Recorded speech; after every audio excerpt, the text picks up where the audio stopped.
Esse assunto, a importância dele é muito grande, porque ele traz assim um divisor a questão da psicopatologia.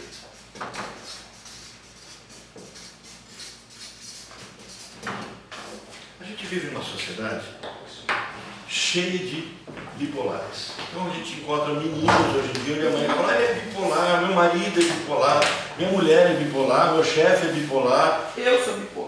E o que é essa figura do bipolar? Então, assim, é como se hoje nós tivéssemos uma epidemia de bipolaridade, epidemia desse tipo de patologia. É como se fosse novo. Então a gente olha para esse quadro monográfico, essa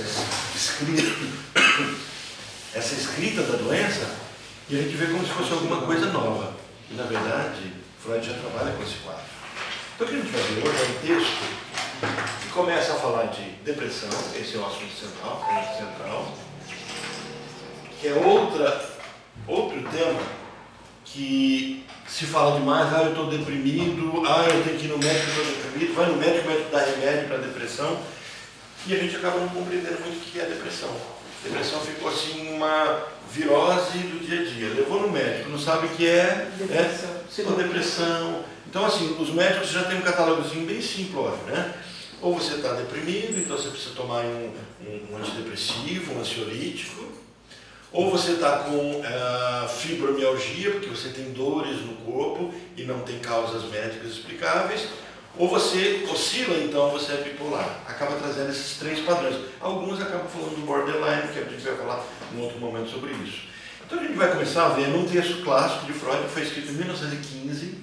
Então em 1915 Freud está construindo alguns conceitos, construindo a questão do superego. Então esse conceito de superego é construído a partir desse texto. É um dos primeiros textos que vai apresentar isso. E nessa construção ele começa a compreender, nos fazer compreender o que é depressão. E depois a gente vai perceber que é a partir desse conceito de depressão é que vai se originar aquilo que a gente vai chamar de bipolar. Então quando eu falo do indivíduo hoje, que é pela medicina chamado transtorno do humor bipolar, que é um indivíduo que faz ciclos, ele oscila entre episódios depressivos e maníacos. E há dois tipos de oscilação, a gente vai ver, Freud vai falando sobre isso. Freud vai dizer que essas pessoas não começam maníacas, elas começam depressivas. Todo nascimento do processo, do que a gente chama hoje de bipolar, é o nascimento a partir da tristeza. Eu atendi lá em Brasília um caso, que não foi meu paciente, atendi na promotoria.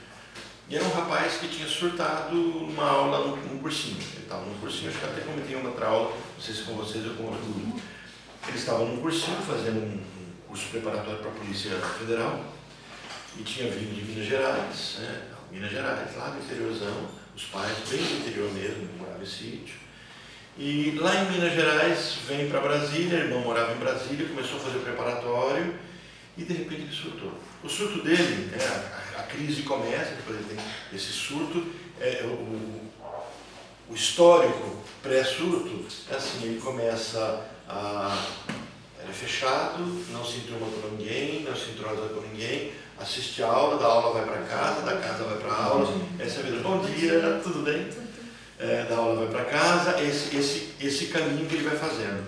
E nesse caminho todo, um dia ele chega no cursinho e olha para uma moça e cumprimenta ela como se já conhecesse ela há muito tempo, como se fosse a namorada dele. Aí ela olha para os colegas, não entende o que aconteceu, continua conversando. No dia seguinte ele chega e dá um beijo nela. E aí ela assusta, fala com o segurança. E aí o segurança, quando ele vai entrar na sala dela, que ela assiste a aula, o professor diz, olha, você tem que ir à direção, você está proibido de entrar na sala, tem que conversar, explica a situação. E aí ele agride o professor, os seguranças são acionados do novo curso, né? E os seguranças são acionados e aí ele se apresenta como um policial federal. Então, vocês estão cometendo um crime, eu sou um policial federal, e aí ele é preso, porque ele tenta agredir o segurança, agride o professor, tenta agredir, a menina tem medo, começa a chorar, a sala entra no clima de histeria. Esse é o quadro policial do que aconteceu. Ele é preso, porque ninguém está vendo que o problema é psiquiátrico, está vendo alguém tentando agredir. o caminho nunca é que alguém, esse é o caminho normal, né? Alguém teve um surto, teve uma crise, ele não vai para o hospital psiquiátrico. Porque primeiro ele tem que ser estabilizado. E quem estabiliza é médico. E não são médicos psiquiatras necessariamente. Então ele vai para o hospital de referência, né? Lá em Brasília ele foi para o HRG, Hospital Reginaldo Gama. Ele foi para o hospital, lá eles são amarrados, normalmente, né? Colocam as faixas, né? Na maca, porque não tem uma estrutura de cuidar, até que eles sejam medicados. O médico atende, medica, estabiliza, faz os exames básicos, né? Os sinais de vida, está ok, tá? Saúde dá para ser encaminhado para a psiquiatria, aí ele seria encaminhado para o Hospital São Vicente de Paula, que era o hospital de referência na área psiquiátrica. Chegando no Hospital São Vicente de Paula, diagnóstico, bipolar. Já era o diagnóstico. Quando eu recebo esse processo, e eu tive que fazer o acompanhamento desse processo, que o promotor ele se propunha a fazer uma negociação com ele, não denunciá-lo, desde que ele se tratasse, reconhecendo que havia um fator médico acontecendo em processo de adoecimento. Então, essa composição que a gente chamava, né, chamada de composição, eu tinha que fazer uma entrevista e identificar nele caminhos que solucionariam o conflito. Então, a justiça abria mão de punir, não vamos denunciar, né, nós vamos entender o que está acontecendo e reverter essa situação. E encaminhei para uma psicóloga para ouvir, e aí nós tomamos conta de toda a situação dele. Nesse meio tempo, eu tive que acompanhar a história da mãe, do pai e da irmã. Aí eu não sabia quem que era mais louco na situação, né? Porque a mãe e o pai extremamente fanáticos, agressivos, em defender o menino, né? Um rapaz de 21, 22 anos. E a dificuldade que eu tinha de dizer para ele assim: seu filho não está condenado. Ninguém está julgando ele aqui. A gente quer entender exatamente para relatar para o promotor, né? Para resumir, qual é a história desse rapaz? Ele estava em Minas Gerais e se apaixonou por uma moça. Menino, 19, 20 anos de idade, se apaixonou e a moça traiu ele e perdeu o namoro. A tristeza foi muito profunda, só que ele não comentou com ninguém. Essa foi ficando fechado. Essa era a descrição dele. Foi ficando fechado, não conversava com mais ninguém e os pais se incomodaram com isso. Porque a cidade pequena, ele morava no sítio, já não tinha uma vida social por conta do local. Agora ele não tem mais vida social, não é mais por conta do local. É porque ele começa a não ter mais pessoas com quem sair. A namorada dele estava lá, o que tinha traído ele com a namorada também estava naquela cidadezinha pequena, a pessoa fica no sítio. Como o irmão morava em Brasília, vamos mandar ele para a cidade. Então é um caminho muito comum de se acontecer, né? Principalmente quando acontece esse êxodo rural. Quando ele chega na cidade, mesma situação, ele continua triste, sem vida social, não conhece ninguém. Então nós temos inicialmente o quadro de depressão acontecendo. Então quando a gente fala assim, bipolar, e a gente pensa que é alguma coisa que surgiu e aconteceu, ela tem uma história, uma pré-história. E se visto, observado na pré-história, talvez pudesse haver uma contenção. Tá? Então o que a gente vai falar hoje, quando Freud falou desse tema luto e melancolia, ele começa a fazer um parêntese, um paralelo exatamente entre o processo de luto, bom dia Luiz, o processo de luto e o processo de depressão. A palavra melancolia e depressão é a mesma coisa. Então hoje a medicina vai trazer alguns conceitos diferenciando isso. Mas naquele contexto as palavras eram mesmo. Acho que está com o Sérgio. Está com o Sérgio. Então, esse trabalho, essa percepção de melancolia, entendam ela como depressão, e no próprio texto eu vou apresentar isso para vocês, que Freud não faz essa diferenciação entre depressão e melancolia. Pelo contrário, ele vai falar que o luto apresenta os mesmos sintomas da depressão, que ele está falando de melancolia.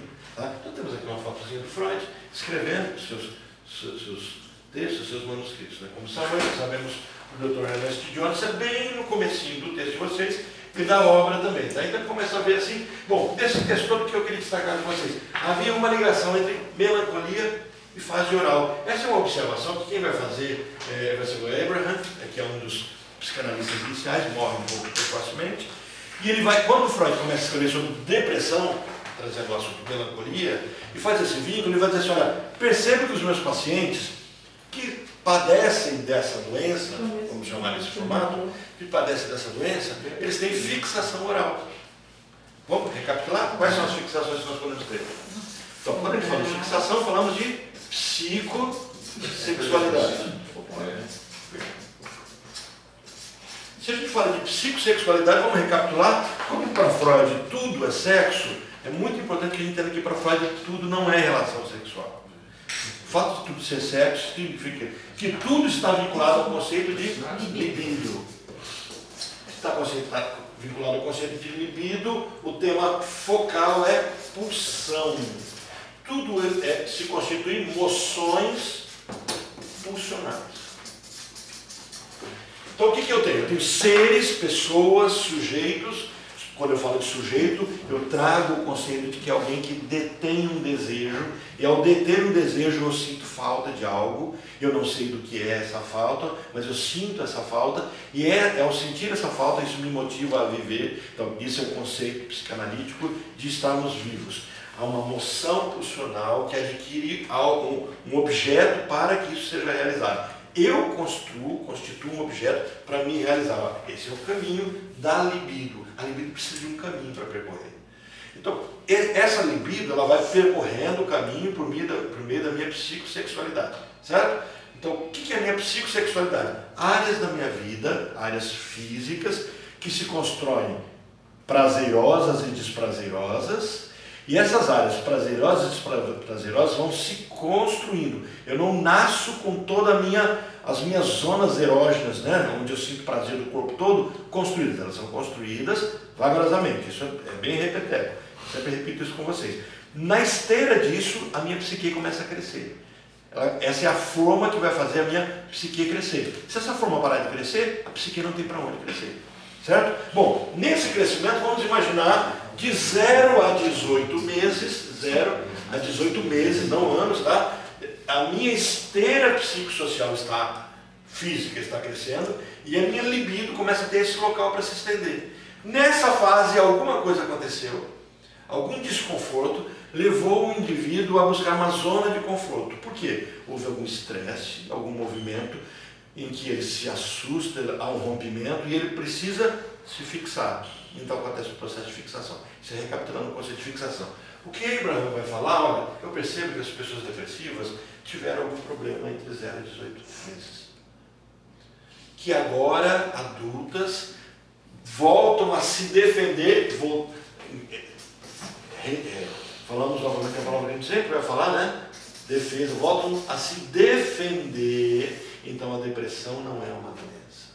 A depressão é uma defesa construída em um dado momento da minha vida. O processo analítico vai consistir em ajudar o paciente não a desmontar essa estratégia, mas a entender por que a estratégia foi necessária. Uma defesa está acontecendo. Eu não preciso atacar a defesa. Quando eu vou para o médico, eu ataco a defesa. Eu chego no médico e falo assim, estou triste, estou deprimido, ele me dá um antidepressivo, ele está tirando essa defesa. Mas quando ele tira essa defesa, o que provocou ela está ali ainda. É como se eu imaginasse que acabar com os problemas das guerras do mundo é acabar com as armas nucleares como dos Estados Unidos, por exemplo. Por que aquelas armas nucleares estão ali? Por que elas existem? Qual é o equilíbrio que ela traz?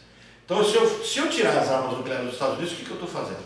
Não estou defendendo aqui os armamentos, não, tá? É só para te ilustrar. Se eu tiro as armas nucleares dos americanos, então eles deixam de ser um grande poder bélico no mundo. Que problema que eu arrumei? Aquelas armas trazem o equilíbrio. Não prestam, não vale nada, podem destruir a humanidade, destruir o mundo, mas elas desequilibram, porque nós temos russos com armas, nós temos chineses com armas. Se eu tiro, eu causo um desequilíbrio. O que vai acontecer com o mundo? Então, tem uma série, eu não assisti, só vi, né, de um mundo fictício em que a Alemanha ganhou a guerra. Eu não sei qual é o nome dessa série, está no Netflix. E eu vi e falei, eu acho que eu vou assistir essa série. Mas assim, eles criam todo o mundo onde os Estados Unidos não é grande potência. Se os Estados Unidos não tivessem entrado naquele momento na guerra, não tivesse financiado a guerra na Europa, não seria uma potência financeira como são hoje. Então, seria uma outra história. Bom dia, Thalita. Seria uma outra história. Então assim, se eu tiro a defesa, o que começa a vencer? Então existe alguma coisa que é muito mais ameaçador do que a depressão, que está acontecendo e que a depressão está consertando. Para a gente ilustrar em termos fisiológicos isso. A pessoa vai para o médico, com suspeita de câncer, faz o exame e descobre que tem um tumor. Faz ali os exames e descobre que o tumor é maligno. Vai abrir para tirar o tumor, ou vai fazer novos exames, e mantém-se aquele tumor. Por quê? Para ele não espalhar, se mexer no estado. Já está espalhado. Já existem metástases. Aí, se as metástases estão ali, eu não retiro aquele tumor naquele momento. Vou fazer quimioterapia, vou fazer um monte de coisa para aquele tumor ser atingido. Por que eu não posso tirar aquele tumor? Durante muito tempo, eles achavam que ao tirar o tumor, havia como se espalhasse. Depois eles descobriram que, na verdade, já estava espalhado. Mas se já estão espalhados, por que os outros não se desenvolvem? E quando eu tiro o tumor, todos os outros se desenvolvem ao mesmo tempo. Quer dizer, tirava-se aquele tumor, a pessoa morria. Mas não morria por causa daquele tumor. O corpo todo era tomado por câncer. Por quê? Chutem uma hipótese.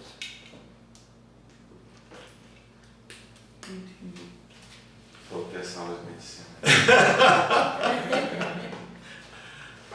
O tumor provocava no corpo reações.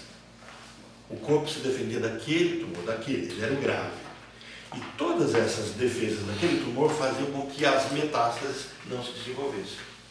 No momento em que o médico tirava aquele tumor, o corpo entendia, não tem mais ameaça, olha, acabou a defesa. Só que acabou a defesa no momento em que está cheio de outros tumores, metástases espalhadas pelo corpo.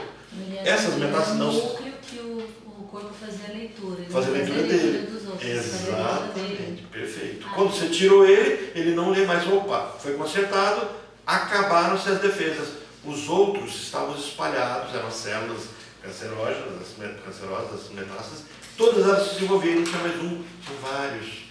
Então começou-se a perceber que precisava se manter aquele tumor até que o organismo reagisse, acabasse com as metástases, quer dizer, houvesse todo o processo, que já o meu conhecimento já chegou no limite. Aí não é uma aula que eu frequentei, mas só para compreender. Quando eu tiro a defesa, eu corro o risco de aquilo que a minha defesa está defendendo, que aquilo se avolume de tal forma que não haja mais controle.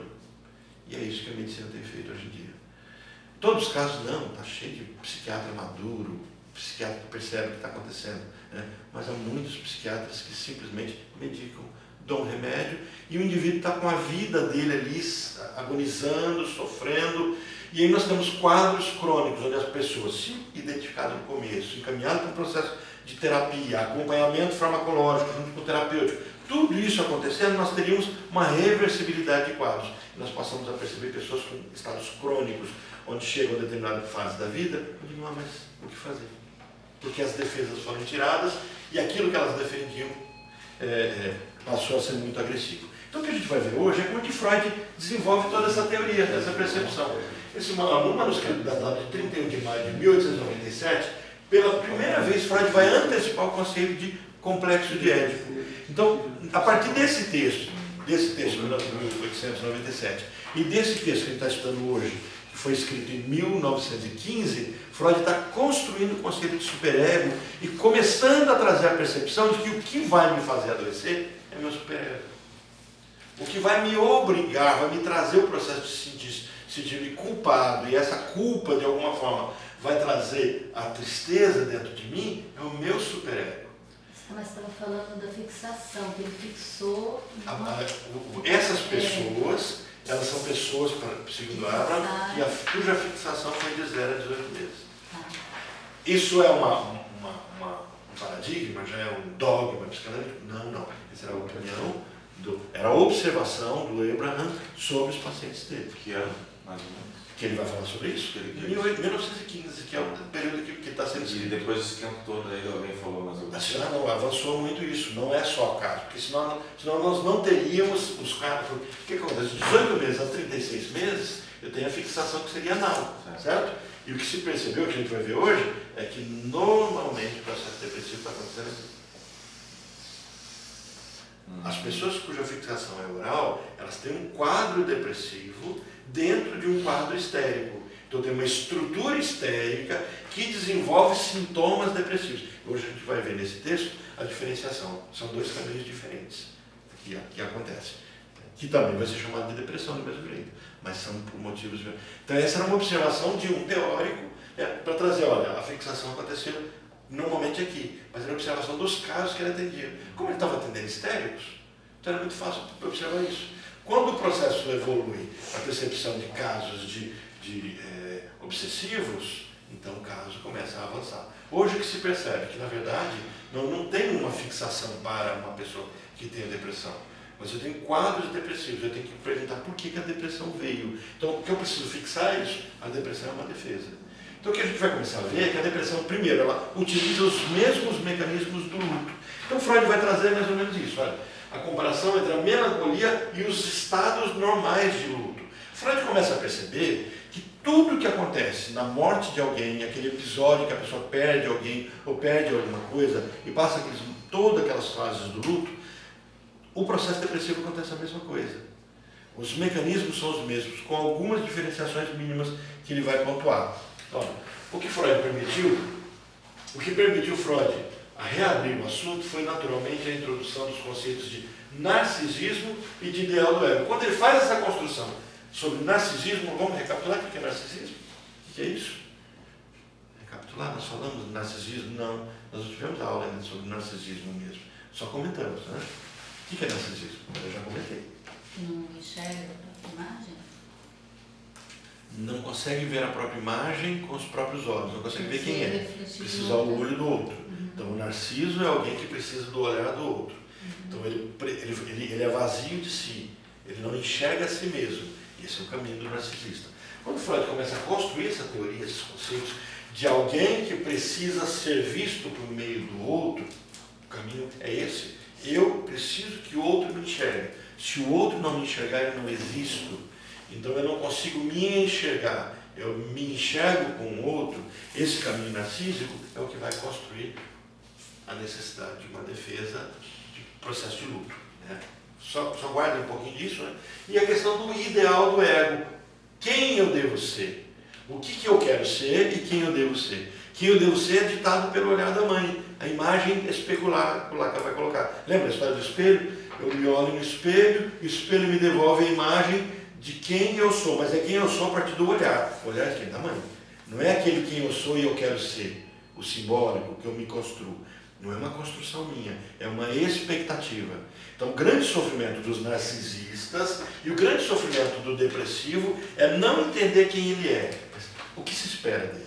E aí o indivíduo se vê um fracasso. Se espera de mim tal coisa e eu não sou isso que é esperado. E aí começa a vir o processo de tristeza. Então Freud começa a escrever sobre isso e ele começa a ter material para entender mais a depressão. Do mesmo modo que aquele artigo havia descrito as atividades do agente crítico, agente crítico aqui, entendam que é o... Engraçado, para mim eu tinha aumentado esse texto para ficar bem grande essas letras. Mas o agente crítico aqui é a construção do superego. Onde eu não coloquei superego aqui. O nome que Freud vai dar inicialmente, esse texto que vocês leem ele. Alguém leu o texto? Chegaram a ler? Vale a pena ler, tá, gente? São 15, 16 páginas, não é um texto tão longo. Quando Freud está construindo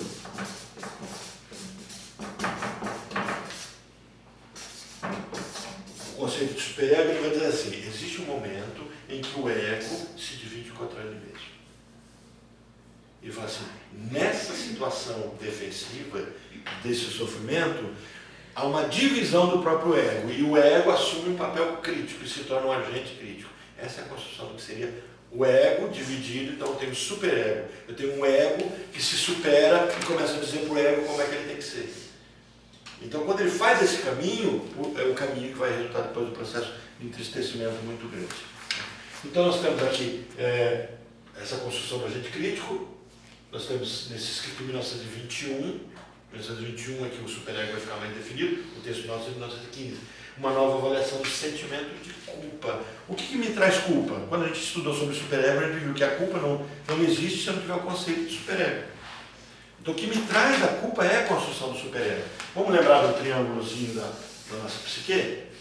Temos aqui as pulsões de vida e de morte, né? Pulsões idílicas do nosso id, e essas pulsões precisam se tornar reais. Lembram disso? A minha pulsão de vida e morte precisam se tornar reais, precisam ser realizadas. O meu ego, o meu eu, precisa vivenciar isso, expressar os meus desejos. São desejos que não estão construídos na minha história, são desejos que eu nasço com ele. Nós estávamos vendo na aula de da turma que veio quarta-feira, eu acho que eu repeti alguma coisa na de quinta, que o id, eu nasço com o id completo. O id é estável, o id não oscila. Quando eu falo de bipolar, que é o nosso tema daqui a pouquinho, depois do nosso elogio vai ser bipolar, quando eu falo disso, eu não estou falando de alguém cujo id, desejo, pulsão, oscila. As pulsões não oscilam. As pulsões são vida, libido. Elas estão percorrendo, elas pulsam o tempo todo. No momento que uma se realiza, vem outra. Ela não pode se esgotar. No cemitério elas estão esgotadas. Se for no cemitério, ninguém está tendo pulsão ali. Tem cadáveres, defuntos, pessoas sem função alguma. Né? Não tem sujeitos, ali não existem sujeitos. Alguém que detém a percepção do próprio desejo. Então, a pulsão, eu nasço com ela e eu morro com ela. Eu pego um menininho que acabou de nascer, ele tem tanto de pulsão. Eu pego um idoso de 120 anos que acabou de estar falecendo, ele ainda está vivo, a pulsão é a mesma, de vida e de morte. Com os pesos devidos da idade. Quando eu pergunto para Freud se é fácil o idoso aceitar a morte, eu falo assim, a natureza é sábia e a pulsão de morte começa a superar a pulsão de vida. Diferente do bebê, a pulsão de vida supera a pulsão de morte. Bom dia, tudo bem, cara? Aí, então, assim, essa oscilação pulsional, ela não diz respeito à quantidade, mas à qualidade. Não diz respeito à quantidade, mas à qualidade. A quantidade é fixa, a qualidade é que oscila. Então, passar para cá, para lá. Essa pulsão sempre fixa, mas o meu ego oscila, a minha realidade disso oscila.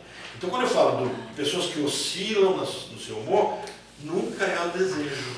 Estou desmotivado, ou estou motivado demais. O que oscila? O que oscila é o ego. É a forma como isso se expressa. E aí a discussão que Freud vai trazer por meio desse texto é: se o que oscila é o meu ego, o que faz o ego oscilar? O que faz, exceto essas questões fisiológicas, por exemplo, nós temos dois momentos de grande oscilação, adolescência e climatério. Esses dois momentos são momentos de fragilidade. Por quê? Mudança. O adolescente está mudando, ele está deixando de ser criança, está tornando-se jovem. Nessa oscilação, o ego dele se confunde. Quem sou eu? Como é que é esse mundo? É um mundo novo. Nesse momento, o ego está fragilizado. Quem é que fragiliza esse ego? Olha, eu tenho o agente crítico que interfere no meu superego. Então, esse superego, ele faz um corte. Ele não permite que todo esse desejo, que é disforme, eu sempre intensifico para vocês, ele é disforme, ele é acultural, ele é atemporal, ele não é mudado pelo meu cotidiano, ele é único, eu nasço com ele, morro com ele, mas na hora que ele vai se realizar, o meu superego interfere, o agente crítico. Então Freud vai perceber que ele é o causador. Na melancolia, uma catexia, lembra a palavra catexia? Agora que vai recapitulando os conceitos, né? O que é catexia? Luiz. É uma catequese. É isso. Só que não. O que é catexia? Porque hoje a gente tem duas palavras que vocês têm que saber, lembrar hoje. Catexia, e hoje vocês vão aprender uma nova. Acatexia. Catexia a gente já viu. Você fala primeiro que eu falo assim. A catexia é quando eu localizo imagens, né, objetos para realizar os meus desejos. Eu os vinculo a alguma coisa, é um processo de projeção. Então, isso é a catexia. Só que eu vinculo e está vinculado, está colado. A catexia é um chiclete emocional. Na minha história de vida, quando acontece um processo de catexia, a minha energia libidinal fica fixada ali. Todas as vezes que eu vou vivenciar um processo de estresse ou de muito gosto, né, agradável ou desagradável, eu vou buscar aquela imagem anterior, catexizada. É uma imagem mesmo? É representação. Por imagem vamos carregar representação. Lembra o que é representação para Freud? Para Freud a palavra representação tem um sentido específico, que depois vai adquirir como fantasia para Lacan, mas para Freud é representação. É aquilo que me falta, é aquilo que eu desejo. A representação tem a ver com o id, mas quais representações, quais imagens, quais imagos, quais fantasias, quais fantasmas vão carregar os meus desejos. Então, em dado momento da minha história, eu vinculo o meu sofrimento a alguma coisa. Pronto, agora eu estou com 60 anos de idade, tenho um estresse e eu volto para aquela imagem construída com 18 meses, 90 meses, aquele quadro, aquele imago, aquele trecho da minha imagem que está fixado. E é isso que eu vou repetindo o tempo todo. Eu acho que eu tenho na tela aqui. Pronto, tem a próxima. Então vocês devem ter na definição. A catexia é exatamente esse processo de voltar lá para onde está na fixação? Sim. É a base de tudo. É a base de tudo. Ó, processo pelo qual a energia libidinal, energia libidinal, minha libido, disponível na psique. Quanto está disponível na psique? É total. É total. É vinculado à representação mental de uma pessoa, ideia ou coisa, ou investida nesses mesmos conceitos. Em outras palavras, a raiva que se sente contra uma pessoa é uma catexia, uma fixação de energia na representação mental dessa pessoa, e não nela como objeto externo. Vamos supor que eu brigo com a Thalita. A Thalita não veio na última aula, estou bravo com ela. E aí eu tenho uma explosão, uma crise, porque eu estou bravo, eu quebro a garrafa de café. Nossa, aí vamos me internar, Nossa, a gente fala até do tomate que tira furúnculo. O tomate do Rose, minha filha, devia ter feito. Saiu um negócio bem aqui, eu pensei. Você ficou com medo? Não, como é que eu vou botar o tomate e ficar segurando? Ela não vai deixar, né? Pequenininho demais. Tem bem aqui. Aí passei o remedinho, Remédio que é né? mais fácil, né? Aí eu fui pegar a pastinha de tomate. Eu sei bem como é que é. Mas eu pensei, ontem eu olhei e falei assim, eu vou botar um tomate. Eu estou resistindo para colocar água oxigenada no nariz. Dei uma dorzinha de sinusite. E aí eu estava vendo alguns estudos sobre água oxigenada. Deve ser horrível. Esse é meu medo, mas para que é isso? É para limpar a sinusite. Mas você sabe que você pode limpar com água ou soro mesmo, Então, né? É só lavar mesmo, isso, bastante exato. com soro. É, E eu acho que se diluir Não é o caminho, isso, ela podia então vai fazer bem. Aí eu fui ver vídeo, depoimento. E a coragem. Mas eu vou ter que ter coragem, porque eu tenho acordado com um pouquinho de dor de cabeça, né? Mas eu percebo que daqui a pouco ela passa, porque está aqui deitado, de repente eu levanto e percebo que aí ela dá um peso. Em 10 minutos ela vai embora. Mas eu pode agravar, né? Voltando aqui, saindo dos tomates. Desculpa, você brigou comigo.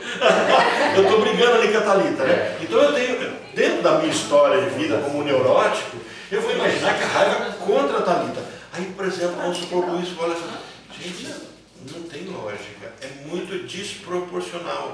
A Thalita não vem na aula, mas não é motivo por Orlando surtar e quebrar a garrafa térmica e sair chutando tudo. Tem alguma coisa além disso. Olha, a catexia é exatamente isso.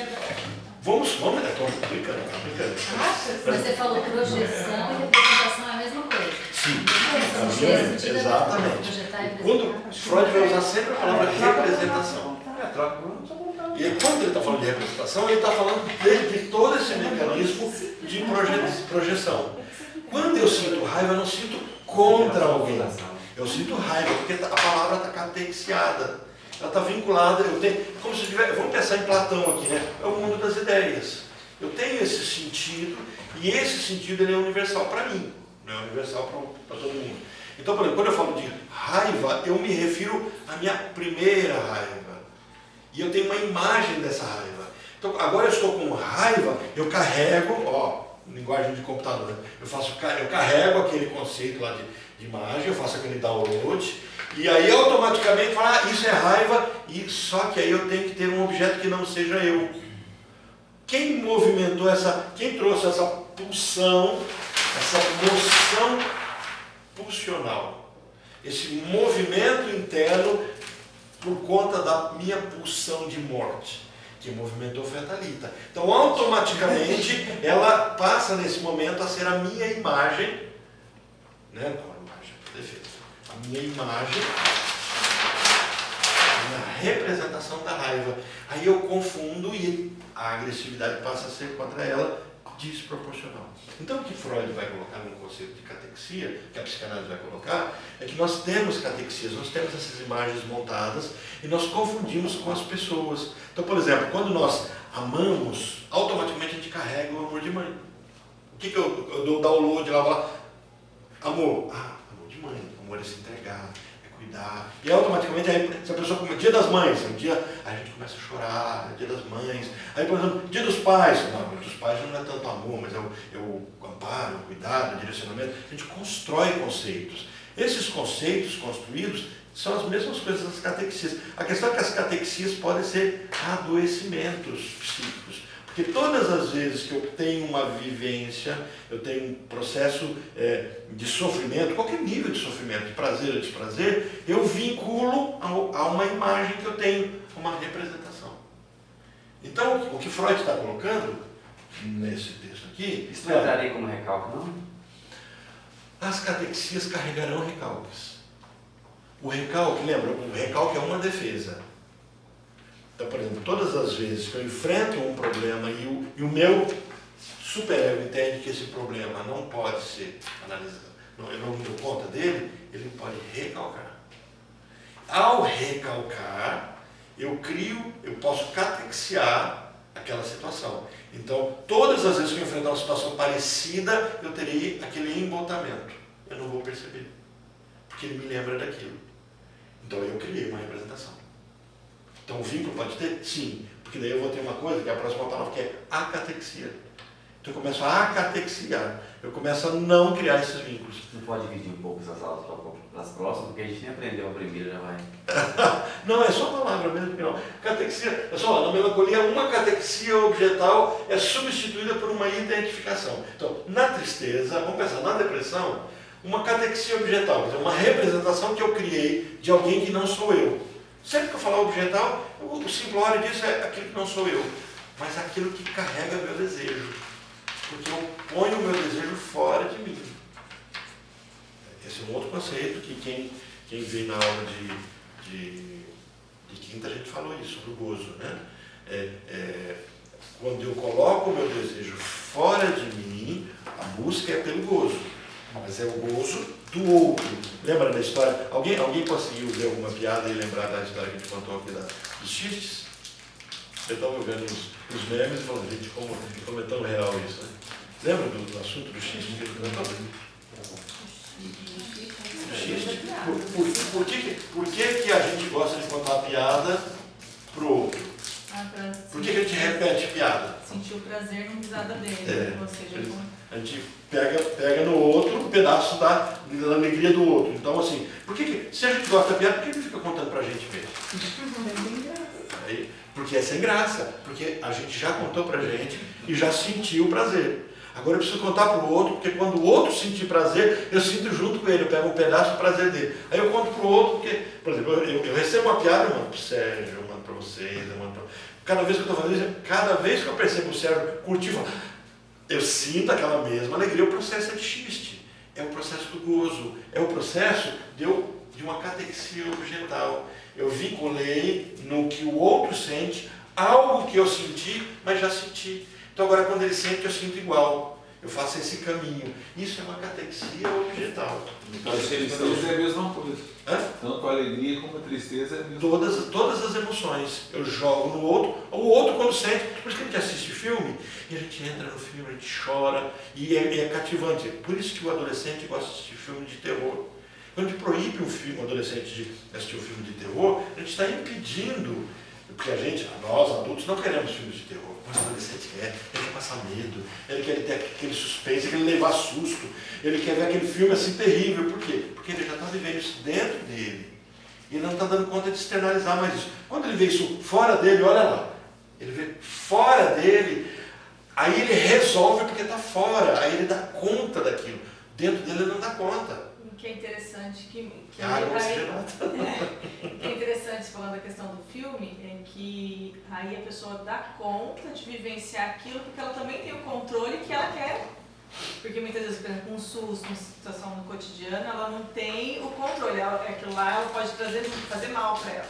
Mas quando ela externaliza através de um filme, ela está num ambiente seguro. Ela pode fechar os olhos, ela pode sabe tapar o que ouvido, aquilo ela pode sair daquele ambiente, então ela fica ali. E ela consegue lidar.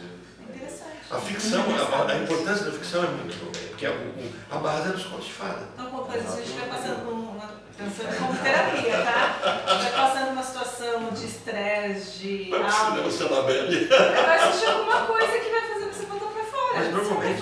não é. No momento, não, temos dois que alguns fogem. É. Eu não vou me vincular a isso, eu não quero nem. Só que aí automaticamente eu estou entrando naquilo que o André falou, que é o do processo do recalque. Eu não quero nem tocar, porque há uma lembrança recalcada da qual eu não quero que ela venha. E aí quando eu enfrento dói, e eu não quero sentir a dor. Eu me bloqueia, eu crio mecanismos de defesa para isso. Mas é bem isso. Quer dizer, como eu estou resolvendo fora, é mais fácil de eu ter controle do que está fora. Só que o que eu preciso compreender? Se o processo é de catexia, eu preciso entender isso aqui, ó, o finalzinho aqui. A raiva que se sente contra uma pessoa é uma catexia ou fixação de energia na representação, voltamos na representação, mental dessa pessoa, e não nela como objeto externo. Então, o que ela me representa? Por que eu estou com raiva de fulano, de Beltrano ou de tal situação? O que ele me representa? Então nós não ficamos fazendo isso no automático. Você fica com raiva do cara que te fechou no trânsito, você não fica vendo o que ele me representa. Aí você para, todo mundo para no trânsito, aí você para, um pouquinho ele representa, apesar daquele carro, tem uma pessoa que tem um carro com aquela cor. Nossa, aquele motorista não tinha percebido, ele tem bigode, e o meu pai tinha bigode. Ninguém dá conta de fazer isso. Parou, morreu, ele morreu, bateu um monte de carro, o pessoal já estava linchando você no meio da rua, porque você parou o carro. Então nós vivemos muito no automático o tempo todo. O que é o processo da análise? É o processo em que eu dou conta de parar, sentar, e aquilo que no automático eu fiz o dia todo, meu analista me ajuda a... Você ficou com raiva. Eu estava com muita raiva, cheguei no trabalho nervoso, briguei com o meu chefe. Por que você brigou com o seu chefe? Essa parada, aí você volta e você começa a tirar a roupa e percebe que quem estava ali, naquele momento que você brigou, não era seu chefe, talvez era seu pai, talvez era o seu tio, talvez um chefe anterior, a uma outra, aí você dá conta de fazer isso. Mas quando as pessoas, nós vivemos uma sociedade tão acelerada, elas não fazem esse caminho, elas não tiram tempo para elas. Aí elas acabam só fazendo esse caminho, de sentar e correr para uma série, um filme, e aí eu resolvo tudo lá no filme. Né? E aí depois eu estou, pelo menos emocionalmente, mais desestressado, é uma descarga. Resolve? Não, mas é uma descarga. Catexia está completo? Posso voltar para aquilo que Freud está falando? Olha, aquilo que está sendo falado sobre Freud. No capítulo 3 desse livro, isso aqui não é o texto de Freud, não, tá? Ele vai dizer assim: esse processo não se restringe à melancolia, mas é de decorrência bastante geral. Essas identificações regressivas, ressaltou ele, são em grande medida a base que descrevemos como caráter de uma pessoa. As mais antigas dessas identificações regressivas vêm ocupar uma posição muito especial e formam, de fato, o núcleo do superego. Então, tudo isso para dizer para vocês que a partir desses textos, dessas discussões, é que Freud vai construir o agente crítico, o superego. Ainda na catexia, olha, juntamente com o conceito de libido, Freud dedicou seus estudos a definir a catexia. Uma vez que a libido foi catexizada, né, parece catequese, né? Tem até com essa raiz mesmo, não sei. Ela perde sua mobilidade original, enrijeceu. E não pode mais ser alternada para novos objetos.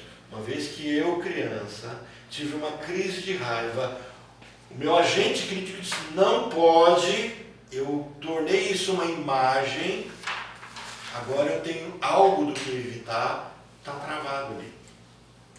Agora eu adulto, não sou mais criança, né? Isso aconteceu, eu tinha 2 anos de idade, agora eu tenho 50 anos de idade, né? Se fosse o Sérgio, 60, né? Mas assim, eu 50. Aí, Sérgio, você sabe como é que eu sou reparando a barriga dele.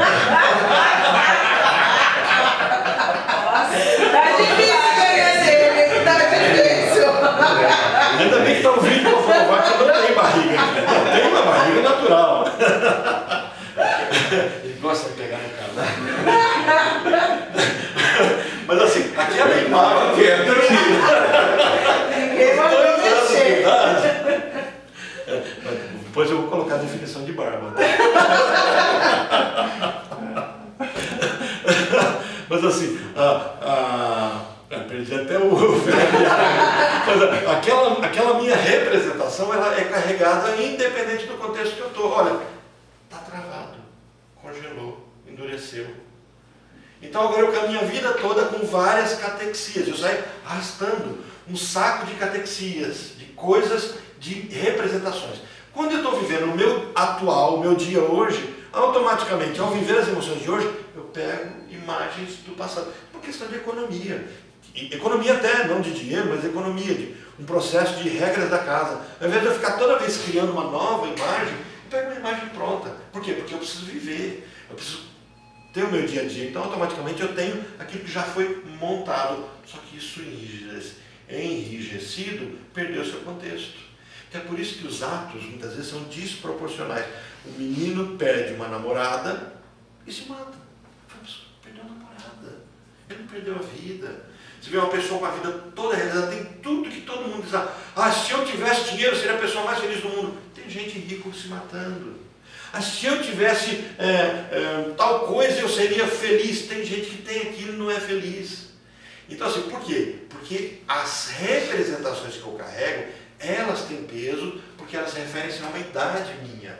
Uma idade onde eu não tenho uma imagem, ela carrega o todo daquela minha emoção.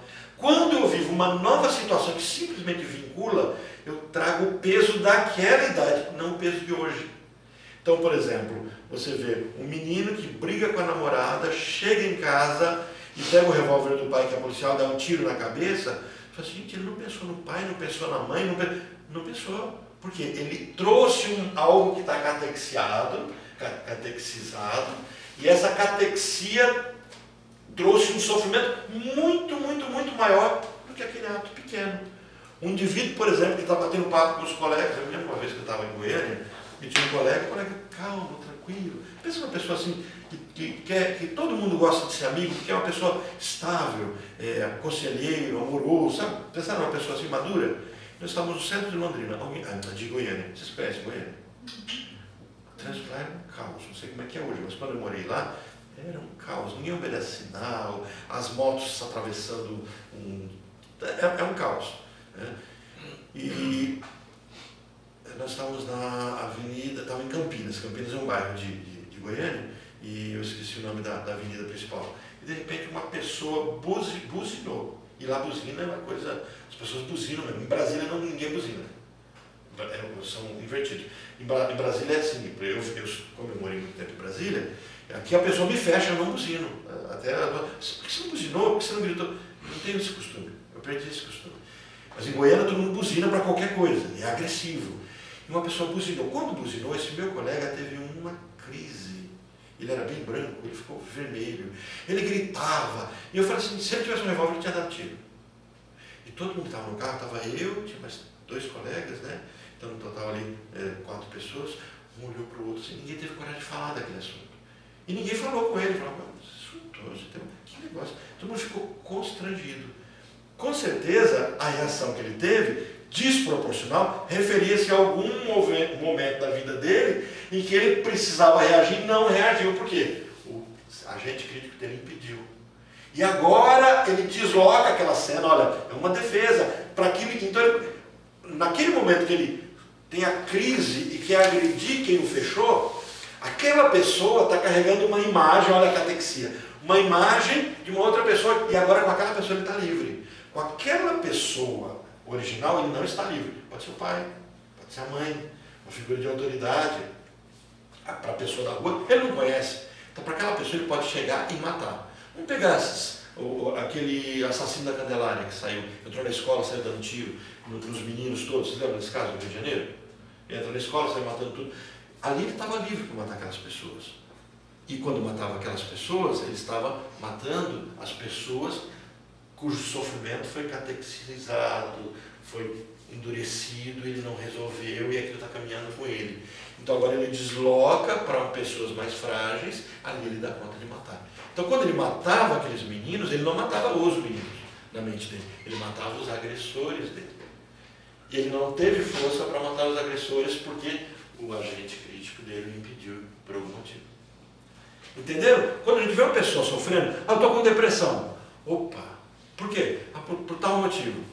Não veio por esse motivo. Existe uma coisa presa que eu preciso descobrir. Então, isso é o conceito então, de catexia. Ok? Trocando em miúdos, então estamos convivendo literalmente no meio como se fosse bomba relógio, né? Todo mundo a ponto de explodir. com assuntos antigos inacabados. Como diz o filme Sexto Sentido, eu vejo mortos.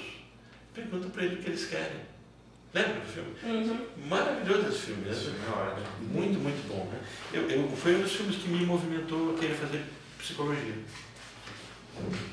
Eu demorei um tempo para entender o filme, porque o filme é bem complexo. Você assistiu uma vez, porque assim, ele é um terapeuta, um psicólogo e é assassinado pelo próprio paciente.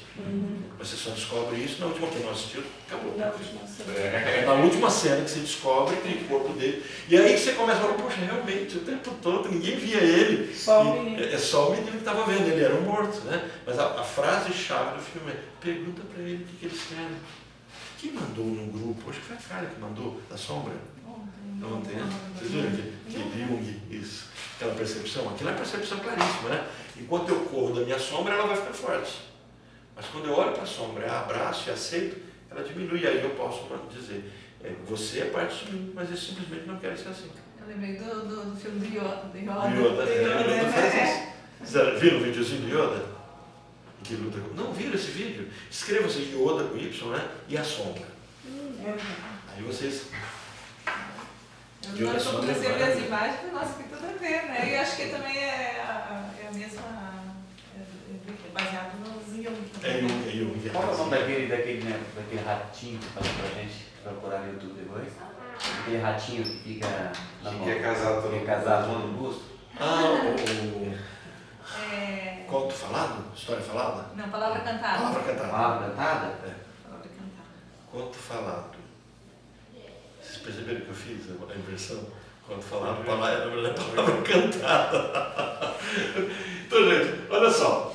O que se... Aqui a gente já está entrando no texto, tá? Está entrando no texto? Começa a entrar aqui. Bom, esse Luto e Melancolia, uma página do livro, escrito em 1917, mas na verdade começou a ser escrito em 1915, publicado em 1917. A natureza da melancolia comparada com o afeto normal do luto. Melancolia, cuja definição, olha só, isso é Freud escrevendo. Isso é Freud escrevendo, lembra que eu falei para vocês? Quando ler melancolia, vamos entender logo como depressão para não ficar, mas é a mesma coisa, olha só o que ele vai dizer.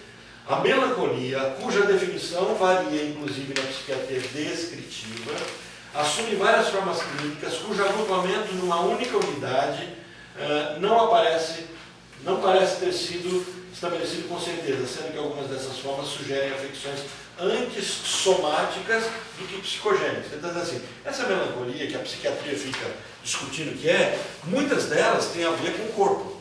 Então, a pessoa está triste porque está doente, está com câncer, perdeu alguém, está com uma gastrite muito forte, está com dores reais. Então, isso pode fazer a pessoa ficar triste.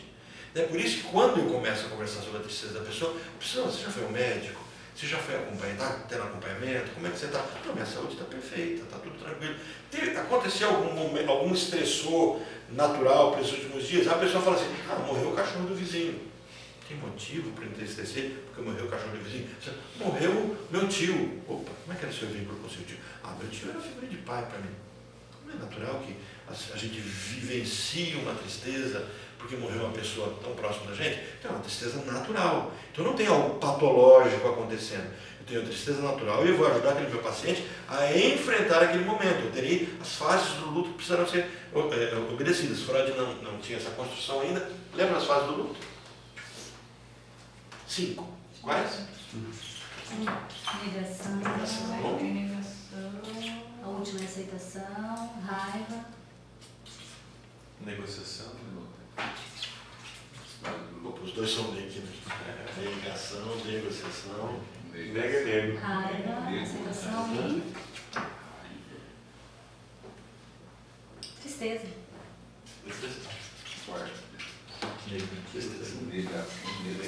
Eu achei a origem da palavra catexia aqui. Da palavra? Catexia. E aí? É do grego catequese. Só que eles falam aqui catexis, né? Que é catequese. Que é retenção. Aceitação. Retenção. Então, mas a catequese vai ser a mesma coisa. É a mesma coisa. Olha só. E é reter. Inclusive fica até mais fácil de entender do que catexia, retenção. Aí fica claro pra gente. não precisa ficar buscando, né? Que ele põe o mesmo que catexia, esse catequeses aqui. Ah, Retenção. A catequese nada mais era do que fazer ele reter o dogma. É interessante, né? Muito bom, ótimo, obrigado. Então, faz depois no WhatsApp essa observaçãozinha para todo mundo, se você lembrar. Eu vou Você é achar assistente uma no página. próximo Eu vou tirar uma foto da aqui, página. Não, ótimo, porque daí já... Já envia aqui, ó, tira uma fotinha. E isso é bom que depois até a gente muda alguma coisa na projeção no próximo encontro. Ficou bem interessante a gente ter Bem esse simples conceito. aqui, Eu fui pegar água e perdi. Ela pegou a definição da palavra catexia. Né? Vem do grego, ó, catexesis. Que a pergunta é essa, né? Catexia tem a ver com catequese? Então, é de catexe, né, a palavra origem, que é o mesmo de catexia, que é o mesmo de catexis, catequeses. Que é retenção. Reter. Né? Então, olha só, gente. O indivíduo chega no consultório com uma história, ele tem uma história. Então, nesse momento que ele me traz a história, eu percebo que a história é real. Existe um motivo de luto acontecendo, eu vou ajudar ela a superar o momento de luto. O Orlando, vai dar um intervalinho? Vai. Já deu, né? Ele já não tem no começo. 10 Ah, a minutos. gente vai comer 10 e não, 12? gente. Não, então a gente vai emendando. Então, Tudo bem? beleza, pra mim tranquilo. Porque tem um problema se o pessoal que precisa aqui, Pode deixar. a gente vai 10. Já mandei no grupo, tá? Então vamos 10 e meia, a gente dá aquela pausinha e dá 10 minutinhos de pausa. Né? Então olha só, o indivíduo chega com uma tristeza. Tristeza, o primeiro passo é negação. E a negação, por negação, agora vamos trazer psicanálise por isso, por negação tem formas de negar. Né? A Ana Freud vai trabalhar 3 tipos de negação com muita clareza. Né? Então eu posso negar por fantasia. Como é que eu nego por fantasia? Como é que eu posso negar por fantasia? A gente faz isso.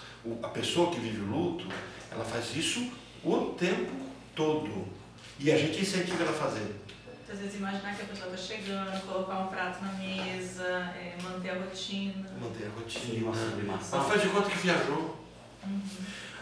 Sublimar é gastar a minha energia de forma socialmente adequada. Não é uma sublimação. A sublimação vai acontecer só quando tiver aceitação. Fala, poxa, agora aqui esse indivíduo fala, eu tenho que aceitar. Sublimação seria o Como dar é que eu conta. posso resolver isso? A sublimação eu gasto essa energia minha de forma útil para a sociedade, para mim. Seria como Ou se seja, fosse você uma deu caminhada. conta da situação e agora... Aí que eu vou poder sublimar. Eu só vou conseguir sublimar se eu dei conta. Ah, Sublimar não é dar conta. Se eu dou conta, agora eu sublimo. passei. Seria aquela história daquela senhora que saiu para fazer caminhada no meio da madrugada, uma coisa assim, com o marido, que você sempre conta, Que não conseguia dormir. e que não conseguia dormir, aí saiu para fazer caminhada, depois voltou bem. Talvez caminhar e Não, mas voltar a aí dormir. nós temos uma crise de fobia. Ela está fóbica, isso esconde o medo. E aí ela precisa acompanhar. Não seria um caso assim. Mas, por exemplo, você está dizendo fantasia ou sublimação? Sublimação. Não. A sublimação, ela gasta energia, mas não é útil para a sociedade. A sublimação, nessa situação de um luto, a pessoa começa aquilo que ela iria fazer para a pessoa do qual está enlutada, ela aceita a perda e agora ela começa a usar daquilo que ela aprendeu para ser feliz ou para fazer outras pessoas felizes. Por exemplo, Quantas pessoas que abrem entidade filantrópica, às vezes fazem uma grande perda. Isso é uma sublimação. geralmente assim, pais Adota de outras pessoas. filhos drogados ou aidéticos que montam uma instituição, vai trabalhar para ajudar Isso é uma pessoas. sublimação, sim. Que a Ana Freud vai trazer como também uma defesa, uma projeção de altruísmo. Né? Eu cuido do outro cuidando de mim mesmo. É uma defesa, são defesas, mas sempre entender que é uma defesa. Mas assim, no momento em que eu estou fantasiando, eu crio uma situação de não enfrentar. Por exemplo, um pai ou uma mãe lutada não mexe nas coisas do filho. Uma vez eu cheguei na casa de uma aluna minha, que depois foi minha paciente, foi o oposto. Primeiro foi a aluna e depois foi minha paciente. E quando nós fizemos uma aula nossa, foi na casa dela, uma casa bem grande, linda, que ela estava fazendo, com uma árvore no meio da casa. Eu nunca tinha visto uma casa assim. Ela tinha uma árvore enorme, ela construiu uma escadaria em volta da árvore, então a casa era aberta, e aí tinha os quartos, cozinha, uma coisa bem diferente. Né? E aí quando nós descemos para a área da cozinha, no pé da árvore, a aula foi naquele trecho, tinha um quarto fechado. Eu falei, tem um quartinho de despejo. Ela colocou desse jeito. ele estava mostrando a casa, e esse quarto aqui, no quarto, esse aqui despejo, aqui eu deixo as coisas, que eu tenho que desfazer, várias coisas que eu tenho que desfazer. Sabe que quarto era esse? Ela não lembrava mais. Quarto filho dela. Era o quarto do filho dela. Ela não lembrava que aquele era o quarto do filho dela. E ela guardava as coisas ali. Tudo que ela não queria desfazer, precisava desfazer. Eu preciso me desfazer. Mas ela só foi perceber isso na sessão. Ela não dava conta disso. Por quê? Era uma fantasia. Enquanto eu mantenho as coisas desse quarto, meu filho está vivo. O caminho era esse. Fantasia. Isso é ruim? Não, isso é uma estratégia. É uma defesa. Então, quando o paciente vem nesse processo de negação, você vai ajudar a ter as defesas adequadas. Isso é depressão? Isso não é depressão. Isso é luto real. Agora, o que vai diferenciar o luto? Eu vou voltar para essa tela, só para avançar até as 12h30, para vocês ficarem com isso na cabeça e não tentarem fugir da aula no horário do recreio. Cadê a tela? A tela fugiu. A tela saiu correndo. Aqui. Então, quando eu falo de luto, olha só, eu tenho uma inibição e a perda de interesse que são plenamente explicados pelo trabalho do luto, no qual é absorvido. Eu tenho uma inibição. O que é inibição? Um retraimento. Eu não me aventuro naquilo, eu não penso naquilo. Não quero escutar tal música porque essa música me lembra tal coisa. Isso a gente fala de luto como morte, mas luto é qualquer rompimento. Por exemplo, eu me lembro que nós voltamos a Brasília, nós mudamos para cá em 2012, e nós voltamos em maio de 2012 a Brasília para resolver algumas pendências nossas. Nós tínhamos vendido o imóvel, e aí nós passamos em frente à casa que nós tínhamos vendido, dentro do condomínio fechado, então nós não podíamos entrar no condomínio, e essa casa tinha portão para fora do condomínio. E quando nós passamos em frente, a Cirlei não queria passar. A Cirlei falou assim, não quero. Eu falei assim, mas é bom para você, você precisa despedir da sua casa. E nós construímos a casa do nada, né? A terra cerrado. Nós compramos quando o condomínio era só mato mesmo. E o condomínio foi crescendo e a gente crescendo junto ali. Quando ela chegou na frente da casa, ela desabou, ela chorou. Olha, inibição, ela não queria passar. Isso é patológico? Não, isso é natural, era uma perda. E ela precisava entender que ela perdeu. Então, assim, a dor, por mais intensa que ela seja, nós precisamos enfrentá-la. O que é o terapeuta nesse momento? Ele é um indivíduo que vai com ele. Já leram a Divina Comédia? Vale a pena ler. Não como livro religioso, nunca, não tem nada a ver. É uma ficção, a Divina Comédia. Então, Virgílio acompanha o como é que chama o homem que escreveu a Divina Comédia? Dante. Virgílio acompanha Dante, e ele passa pelo purgatório. Quer dizer, Virgílio, que carrega toda essa figura da literatura, da sabedoria, é simplesmente o que está acompanhando. Ele é um analista de Dante. Dante passa pelo purgatório, pelo inferno, purgatório e céu, junto com o seu analista, que é o indivíduo que está trazendo todo o conceito da humanidade. Então, o terapeuta, nessa situação, só é esse indivíduo. Ele não vai precisar buscar as catexias muito profundas, mas ele vai localizar nesse tratamento que as catexias estão a ser levantadas. O indivíduo que não está aceitando perder a casa da qual ele morou. O que ele já perdeu e ele não quer enfrentar a dor da perda mais antiga? Talvez seja a perda de um cachorrinho. Talvez seja a perda de uma escola. Uma perda pequena. Você falando sobre perda, aconteceu assim um fato. A minha irmã disse, o vidro do carro dela quebrou, e daí precisava levar para consertar. Ela entrou num desespero tão grande que quando o rapaz ia mexer para desmontar o carro dela, ela, como se ela tivesse entrado em pânico. Ela começou a suar, ela falava, me tira daqui, me tira daqui, me tira daqui. Eu falei, o que é isso? Ela falou, não estou aguentando ver ele desmontar, parece que ele está arrancando um pedaço de mim. E daí ela fala assim, e tudo que é dela é assim. Tudo que quebra, ela entra num desespero tão grande. Ela fala, eu sinto como se estivesse quebrando um pedaço de mim. O que está usando a definição que a Angelina acabou resgatando para a gente, foi maravilhosa. O que está retido? Então. Catexizado. Né? É isso. Então, no luto, isso é natural, está acontecendo alguma coisa. Olha só, na depressão, na melancolia, A perda desconhecida, ó, a inibição e a perda de interesse são plenamente explicados. E na depressão? A perda desconhecida vai resultar num trabalho interno, que é o trabalho de luto, semelhante, e será, portanto, responsável pela inibição melancólica. Vai acontecer a mesma emoção, sem objeto. Não teve uma perda real que justificasse esse processo de luto. Tá? Vamos dar aquela pausinha? 10 minutinhos? Falando, eu lembrei do filme da Cabana. Acho que representa muito bem isso, todo esse processo da cabana. Passou lá, né? Sim. Esse processo aí, o terapeuta fazendo o caminho, aí ele teve que passar por todo o caminho, aí teve o resgate do pai, voltou a história do pai. Foi uma terapia. Foi.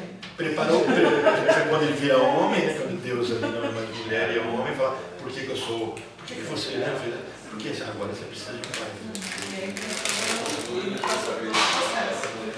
E só depois que ele se reconciliou com o pai é que o terapeuta poderia assumir esse papel de pai. Bem interessante. Vamos lá, gente? 10 minutinhos.